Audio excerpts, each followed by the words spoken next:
இறை இயேசுவில் எனக் அன்பார்ந்தவர்களே, நம் ஜீவனுள்ள தேவனின் உயிருள்ள வார்த்தைகளை தினமும் கேட்பதன் மூலம் உங்களுக்கு நன்மையும் ஆசையும் உண்டாவதாக.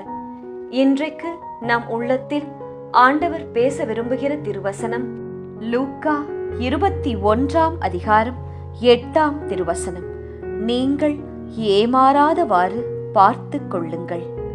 இறை இயேசுவில் எனதருமை நண்பர்களே, உங்கள் அனைவருக்கும் நம் இயேசுவின் அன்பை உரித்தாக்குகின்றேன். இன்றைய புனிதராம் அலெக்சாண்ட்ரியா நகர் புனித கேத்ரினிடம் நமக்காக இறை இயேசுவிடம் பரிந்து பேசி அவரின் மேலான இரக்கத்தை பெற்று தரும்படி ஒரு நொடி ஜெபித்துக் கொள்ளுங்கள் நண்பர்களே.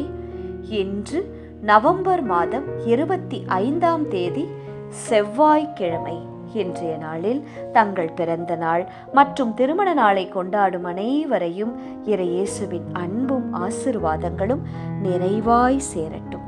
தங்களுக்கு பிரியமானவர்களை இழந்து தவிக்கும் நண்பர்களையும் இறை இயேசுவின் வியாகுல அன்னையின் ஆறுதல் போர்வையாய் மூட வேண்டுமாய் ஜெபிக்கின்றேன். எப்படி இருக்கிறீர்கள்? இன்றைய நாளில் மனதில் ஏதேனும் பாரம் அழுத்தினால் இதை ஒரு நிமிடம் நினைத்துக் கொள்ளுங்கள். சொல்லட்டுமா? ஒரு நாள் வரும், அப்போது என் கண்ணில் இருந்து கண்ணீரும் வரும். ஆனால் அந்த கண்ணீர் அது என் போராட்டங்களால் வருகின்ற அழுகையாயிராது. மாறாக இயேசு என் ஜெபத்திற்கு பதில் தந்ததனால் வந்த ஆனந்த கண்ணீராய், நன்றியின் கண்ணீராய் நிச்சயம் இருக்கும் என்று ஒரு நிமிடம் அப்படியே நினைத்து பார்த்து மேனிஃபெஸ்ட் பண்ணி நன்றி இயேசுவே என்று சொல்லுங்கள் நண்பர்களே. உங்கள் ஆசை ஒரே ஒரு ரோஜா மலரை நான் வாங்கிவிட வேண்டும் அப்பா என்பதாய் இருக்கலாம். ஆனால் தனக்காக விசுவாசத்தோடு ஜெபத்தில் காத்திருக்கும் பிள்ளைகளுக்கு இயேசு ஒரு ரோஜா தோட்டத்தையே தந்து விடுவார். அந்த தோட்டத்தை தான் நல்லதொரு உழவனாக இருந்து தயார்படுத்தி கொண்டு இருக்கின்றார். அதற்காகத்தான் தாமதிக்கின்றது. இதை நம்புங்கள் நண்பர்களே. சரி, இன்றைய முதல் வாசகம் என்ன கூறுகிறது? தானியேல் அரசன் நெபுகத்நேசர் கண்ட கனவை விளக்குகின்றார்.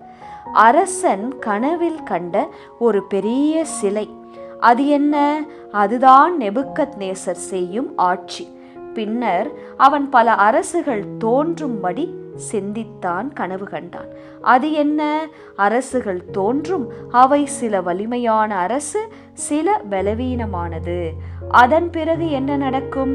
ஒரு சின்ன கல் வந்து அந்த நெபுகத்நேசர் சிலையின் காலில் மோத அந்த சிலை, பெரிய சிலை முழுவதும் நொறுங்கி விழுந்தது.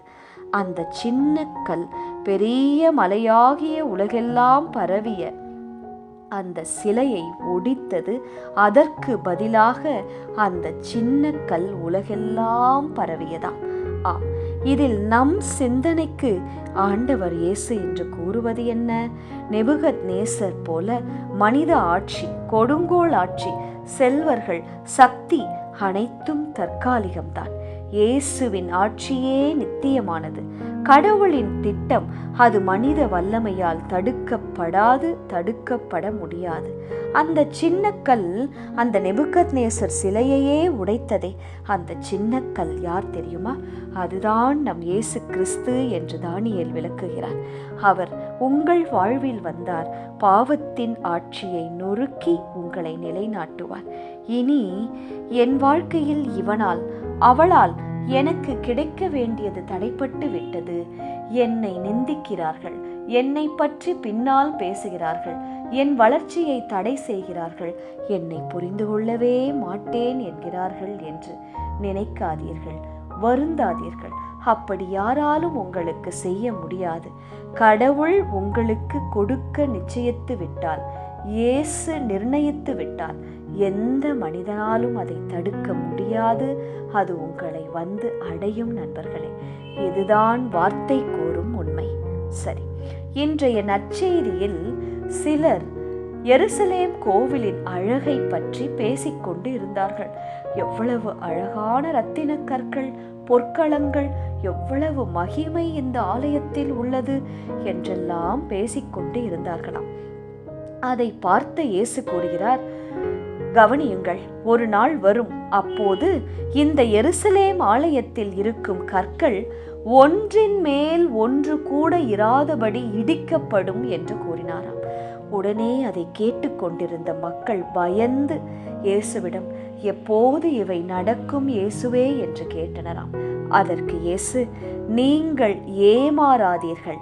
பலர் வந்து நான் தான் இயேசு என்பார்கள். ஆம், நாம் ஏமாற்றப்படாதவாறு நமக்கு கவனம் தேவை என்று இயேசு இன்றைய நாளில் நமக்கு கூறுகிறார். மனிதனால் உண்டான அனைத்தும் அழிந்து போகும், ஆனால் இயேசுவின் வார்த்தை என்றுமே அழியாது. உங்கள் உள்ளத்தில் இயேசு குடியிருக்க அனுமதியுங்கள். அப்போது உங்களால் ஏமாற்றம் என்பது சாத்தியம் இல்லாமல் போகும். நீங்கள் ஏமாற மாட்டீர்கள். தானியேலை ஆசீர்வதித்தது போல உங்களுக்கு ஞானத்தை தந்து இயேசு ஆசீர்வதிப்பார்.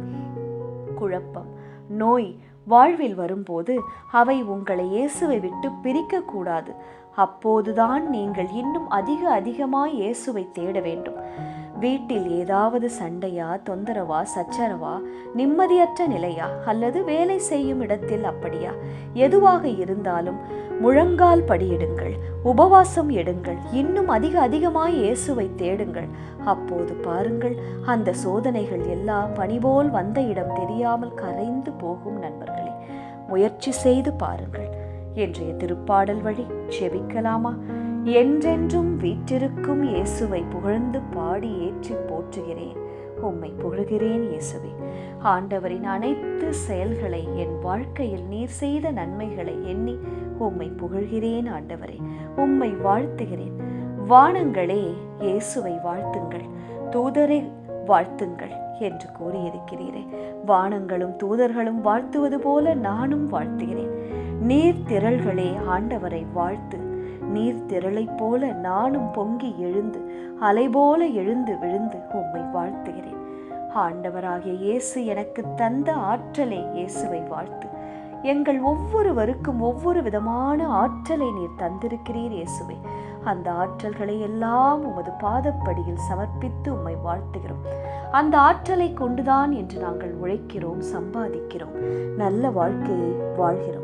அதை நினைத்து உமக்கு நன்றி செலுத்துகிறேன் இயேசுவே. ஆமென். இயேசு கிறிஸ்துவின் பெரிதான நாமத்தின் நிமித்தம் ஜெபிக்கிறோம். ஆமென்.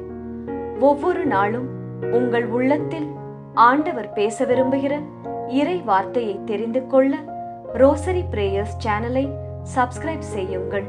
மேலும் உங்கள் நண்பர்கள் மற்றும் உறவினர்களுடன் ஷேர் செய்யுங்கள். நன்றி.